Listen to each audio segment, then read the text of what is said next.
Bonjour les amis, ça a été une fête inoubliable toute la nuit chez mes copains les Insoumis dans le grand appartement de Jean-Luc. Le thé à la menthe a coulé à flot toute la nuit. On a fait des danses du ventre sous le cri des you-you. Je vais vous raconter les raisons et en plus toutes les petites informations que j'ai pu glaner par évidemment mes informateurs. Alors les raisons de la fête, c'est qu'il s'est passé chez les Rosebifs à Rotterdam un événement exceptionnel, un événement qui a mis en liesse l'ensemble de la gauche française et anglaise et plus particulièrement les insoumis. Ça s'est donc passé dans une petite ville qui s'appelle Rotterdam. Alors Rotterdam, jusqu'à maintenant, les racistes, les islamophobes, ils ne retenaient qu'une chose, c'était les gangs de violeurs pakistanais. Bon, il y a eu des petites bavures, des petites erreurs de code et tout entre les années 1995 et 2010.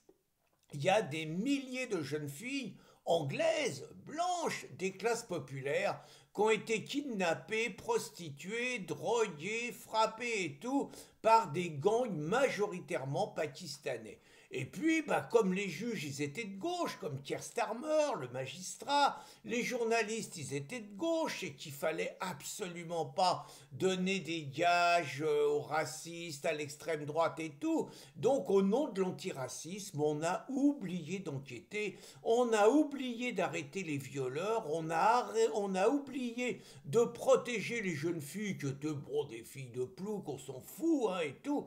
Donc, ça a été un énorme scandale. Et apparemment, le scandale, il y a même l'autre, Elon Musk, qui a remis 100 balles. Le scandale, il aurait eu lieu dans des dizaines et des dizaines de villes anglaises. Et on parle de dizaines de milliers de jeunes filles qui auraient été victimes des sévices subis par les jeunes filles de Rotterdam. Donc vous voyez, ça avait une mauvaise image. Eh bien, grâce à un vote hier, ça y est, l'image est beaucoup plus positive puisque Rotterdam, c'est la première ville où il y a un maire musulman qui a été élu, et ce maire musulman est une femme, et bien évidemment, elle a porté le voile de la pudeur, le voile du respect, le voile du refus de la concupiscence des mâles. Donc je trouve que la symbolique est intéressante. Les viols pendant 15 ans, et puis 15 ans plus tard, un maire musulman avec le nombre. Et donc bien évidemment est voilé. Donc bien évidemment c'était la fiesta, parce que bon, ils ont déjà un maire musulman à Londres, ce que nous on n'a pas non plus. Mais c'est un mec, là c'est une nana. La preuve d'ailleurs, hein, par rapport aux islamophobes, que l'islam il est pas sexiste. La preuve, vous avez donc une femme qui dirige toute une commune. Alors évidemment, la fête, c'était presque un déguisement, c'est-à-dire que toutes les femmes, elles étaient là voilées. Hein. Donc Clémentine Autain, parce qu'ils avaient un peu ouvert, hein, Clémentine Autain, même si elle est fâchée, bon là, elle est venue, on oubliait tout. Raquel, elle était là avec son voile. Mathilde, elle était là avec son voile. Ercilia Soudet, elle était là avec son voile. Elle a fait une danse du ventre sur la table au cri des you-you. Et puis il y avait aussi Rima Hassan, évidemment, qui exultait, qui était heureuse et tout. Et puis il y avait Jean-Luc, évidemment, Jean-Luc, il était là, et les mecs étaient habillés en là-bas, pour être à la hauteur et pour être un peu dans l'esprit de la fête anglaise qui devait avoir lieu. Mais bon, au bout d'un moment, c'est pas le tout de descendre des litres et des litres de thé à la menthe. Bon, y avait évidemment pas de porc, hein. C'est pas le tout, mais bon, on a fait un peu de politique. Et finalement, donc, on s'est dit que, il fallait prendre l'exemple sur les Anglaises et qu'il fallait investir des femmes voilées pour prendre les municipalités qui nous tendent les bras. Marseille, c'est jouable. Honnêtement, Marseille, bon, on va pousser de l'odieux. On peut mettre une femme voilée à Marseille. On peut mettre une femme voilée à Saint-Denis. Ça, c'est pour Bathilde. Hein. À Saint-Denis, il n'y a pas de problème.